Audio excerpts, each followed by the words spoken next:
Nampak tak garisan jahitan ni? Tapi kalau saya gosok, line dia akan berada dekat atas ni. Nampak kan line atas ni? Kita tengok berapa beza badan belakang di bahagian bahu ni. Saya naikkan 2,5 inci ke atas daripada garisan bahu depan.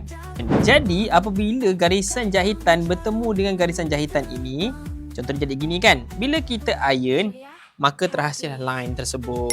Dan satu lagi info, anda kena tahu keruk lengan depan lebih banyak masuk berbanding keruk lengan belakang. Agaknya kenapa? Apa jawapan anda? Kalau anda ada jawapan, boleh komen dekat bawah. Saya tengah plan untuk buat video yang banyak sempena bulan Rajab ini.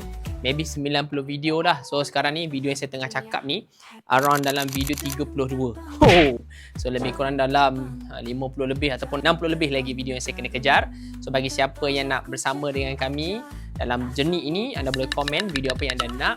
Dan insyaAllah next saya akan keluar di layar handphone anda. Dah dengar saya punya cakap ni?